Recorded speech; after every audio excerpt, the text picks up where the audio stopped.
Halo teman-teman, perkenalkan nama lengkap saya Olivia Wilastri. Pada kesempatan ini, saya akan menjelaskan langkah-langkah model pembelajaran PBL pada materi IPS Sekolah Dasar kelas 4 semester 2. Jadi topik materi IPS yang saya ambil itu yaitu masalah sosial di lingkungan setempat. Jadi langkah-langkah penerapan model pembelajaran PBL ini itu ada 5 fase. Fase yang pertama, orientasi peserta didik kepada masalah.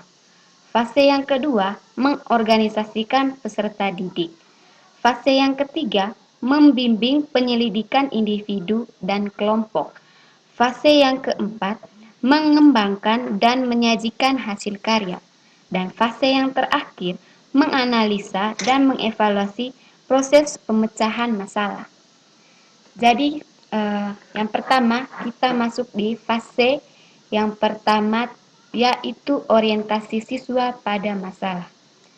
Jadi di sini ada beberapa hal yang harus diterapkan guru dalam menggunakan model penerapan PBL ini pada materi IPS. Yang pertama, guru menjelaskan tujuan pembelajaran. Jadi berdasarkan topik berdasarkan topik pada materi IPS ini, bahwa topiknya terkait dengan masalah yang ada di lingkungan setempat. Jadi dapat diambil tujuan pembelajarannya. Yang pertama, ketika siswa sudah mengetahui apa itu masalah, mereka dapat menentukan sendiri masalah sosial yang ada di lingkungan setempat. Kemudian berdasarkan masalah yang ada, mereka dapat menentukan apa sih penyebab dari masalah tersebut. Dan yang ketiga, siswa dapat mengetahui apa solusi dari masalah yang mereka sudah tentukan itu. Maka tahap yang kedua, guru menyajikan gambar salah satu contoh permasalahan yang ada di masyarakat. Misalnya, guru menyajikan gambar seperti ini, kemudian nanti siswa diberikan kesempatan untuk mengamati gambar ini secara saksama. Jadi berdasarkan gambar ini nanti siswa dengan sendirinya mampu mengetahui konsep masalah sosial itu sendiri. Kemudian mintalah siswa untuk bertanya terkait hal-hal yang belum dipahami pada gambar. Jadi mintalah siswa untuk bertanya terkait hal-hal yang mereka tidak ketahui atau belum mereka pahami berdasarkan gambar yang ada. Misalnya bertanya tentang seperti selain pada gambar ini, apakah ada masalah-masalah lain yang ada di masyarakat? Tentunya di sini guru memberikan kesempatan kepada siswa untuk bertanya sebanyak mungkin terkait yang mereka belum pahami. Kemudian guru memberikan penguatan dan gambaran besar terkait materi yang ada. Seperti di sini, guru menjelaskan pengertian masalah itu sendiri. Misalnya di sini masalah sosial dan masalah pribadi. Ketika kemudian siswa menentukan masalahnya, mereka tidak lagi kebingungan atau merasa dilema ketika menentukan masalah. Karena ada masalah-masalah seperti masalah sosial dan masalah pribadi itu tentu ada perbedaannya. Jadi di sini yang dituntut yang dikerjakan siswa adalah mengetahui masalah sosial. Mereka bisa menentukan masalah sosial, bukan masalah pribadi. Kemudian di sini, guru meminta siswa untuk menentukan contoh permasalahan yang mereka temui di lingkungan masyarakat, selain yang sudah dilihat pada gambar. Jadi di sini, mintalah semua siswa di dalam kelas untuk berpartisipasi aktif, menyampaikan contoh masalah yang mereka temui atau yang mereka pernah lihat yang ada di lingkungan masyarakat. Kemudian, masing-masing siswa menyampaikan contoh masalah. Jadi setiap siswa wajib menyampaikan masalah-masalah yang mereka pernah lihat, mereka pernah alami juga. Jadi kemudian pastikan semua siswa di dalam kelas itu menyampaikan permasalahan atau contoh permasalahan yang berbeda-beda. Jangan sampai permasalahan yang disampaikan itu sama, agar kemudian tidak ada kesamaan ketika dalam menentukan tujuan, ketika menentukan masalah yang mereka tentukan nanti ketika mengerjakan tugas kelompok. Dan yang kemudian, fase yang kedua itu mengorganisasikan siswa dalam belajar. Jadi yang pertama, guru harus membagikan siswa ke dalam kelompok itu sebanyak 4 sampai 5 orang secara heterogen. Dan yang kedua, di dalam kelompok masing-masing siswa mengajukan permasalahan yang mereka sudah sebutkan sebelumnya. Dan yang ketiga, selain itu, kelompok menentukan salah satu contoh permasalahan, kemudian dijadikan sebagai bahan diskusi. Jadi ketika dalam kelompok siswa sudah menyampaikan, masing-masing individu dalam kelompok sudah menyampaikan contoh permasalahannya, kemudian kelompok atau di dalam kelompok juga mereka akan berdiskusi mana sih contoh masalah yang tepat untuk kemudian kita selidiki, itu kemudian kita cari tahu penyebabnya, untuk kemudian cari tahu solusi dari permasalahannya. Kemudian, guru memberikan tugas kelompok untuk menyelesaikan masalah yang sudah ditentukan melalui diskusi kelompok. Jadi pemberian tugas kelompok yang dimaksud di sini adalah guru memberikan tugas untuk setiap kelompok melakukan penyelidikan ataupun membaca artikel, membaca koran ataupun mengakses internet terkait dengan hubungan ataupun untuk mencari tahu konsep permasalahan yang mereka sudah tentukan itu.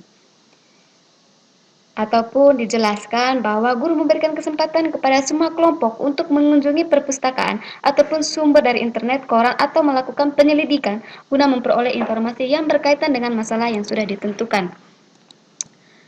Dan yang kemudian fase yang ketiga itu membimbing penyelidikan siswa secara mandiri maupun kelompok. Yang pertama, guru meminta kelompok untuk melakukan penyelidikan dengan mengumpulkan informasi terkait apa saja penyebab terjadinya suatu masalah. Yang kedua, guru dalam kelompok membimbing satu persatu siswa agar bisa menyampaikan ide atau penyebabnya terjadi suatu masalah. Dari di sini, harapannya agar guru tidak hanya membimbing per kelompok saja, melainkan lebih daripada itu. Guru di sini harus membimbing satu persatu siswa dalam hal menemukan penyebab terjadinya suatu permasalahan itu, agar tidak ada siswa yang hanya pasif di dalam kelas, melainkan mereka semua aktif dalam mengerjakan atau melakukan penyelidikan sehingga memperoleh hasil atau memperoleh informasi yang tepat guna untuk menyampaikan guna untuk memperoleh penyelidikan yang efektif. Kemudian guru memberikan pertanyaan-pertanyaan kritis dalam menjawab jawaban terkait dengan masalah yang telah ditentukan. Jadi ketika guru membimbing siswa, itu tentunya memberikan pertanyaan-pertanyaan yang kritis dalam menjawab suatu penyebab dari masalah yang telah ditentukan. Dan yang berikutnya itu fase keempat, itu mengembangkan dan menyajikan hasil karya. Yang pertama, guru meminta kelompok untuk mengembangkan hasil penyelidikan menjadi bentuk yang kompleks. Kemudian, proses mengembangkan hasil penyelidikan yang dilakukan siswa adalah ketika ada masalah pasti ada penyebab dan tentunya ada solusi. Maka, guru meminta siswa untuk mengembangkan kata-kata ataupun kalimat dari yang sederhana tentang mencari penyebab, maka selanjutnya dikembangkan mencari solusi dari masalah tersebut.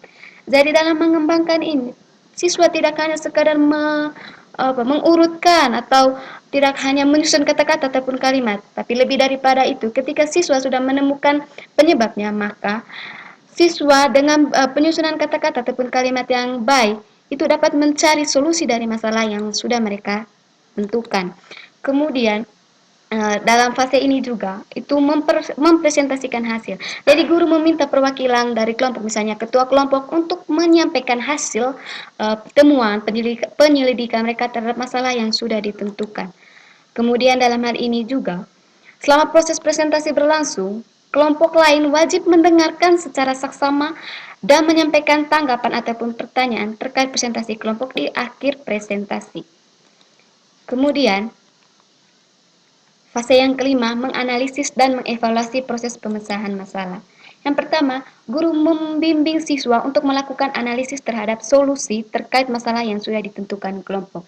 Jadi ketika di fase keempat, siswa sudah menentukan, siswa dari beberapa kelompok atau kelompok sudah menyampaikan pertanyaan, begitu banyak pertanyaan, tanggapan, ataupun sanggahan. Nah, dalam hal ini, dalam membimbing menganalisis, guru di sini mampu membantu siswa dalam mengumpulkan pertanyaan-pertanyaan tersebut untuk kemudian disaring ataupun ditelaah lebih dalam, kira-kira mana sih yang bersifat membangun suatu penyelidikan ataupun yang bersifatnya itu lebih bermanfaat untuk melakukan penyelidikan selanjutnya. Kemudian, selain itu, guru bersama siswa menganalisis proses perolehan data atau informasi dengan cara menyampaikan aspek-aspek kekurangan dalam memperoleh informasi dan aspek yang tepat dalam memperoleh informasi. Jadi di sini evaluasi yang dilakukan adalah setiap kelompok wajib melakukan aspek-aspek kekurangan. Misalnya, ketika siswa kesulitan dalam memperoleh informasi ini, apa saja yang harus dirilis atau apa saja yang harus dihilangkan atau apa saja yang sebenarnya harus digunakan dalam penyelidikan ini agar memperoleh hasil yang maksimal. Kemudian guru membantu siswa untuk melakukan refleksi terhadap penyelidikan dan proses yang mereka gunakan dengan cara menjelaskan secara singkat macam-macam masalah yang sering ditemui dalam lingkungan masyarakat serta menyampaikan penyebab dan solusi yang tepat yang digunakan dalam masalah. Jadi di sini guru mengevaluasi atau merefleksi beberapa pekerjaan kelompok. Guru merilis atau mendata semua pertanyaan, kemudian dari masing-masing itu guru memberikan refleksi terkait dengan uh, misalnya solusi yang tepat untuk masalah ini apa, kemudian apa penyebab yang sebenarnya itu sehingga masalah ini terjadi itu apa. Jadi di sini guru harus membantu siswa dalam melakukan evaluasi ataupun hasil akhir dari sebuah masalah. Kemudian guru mengevaluasi hasil belajar mengenai materi yang telah dipelajari. Baik teman-teman, itu saja presentasi saya berkaitan dengan langkah-langkah model pembelajaran PBL pada siswa sekolah dasar khususnya siswa kelas 4. Sekian dan terima kasih.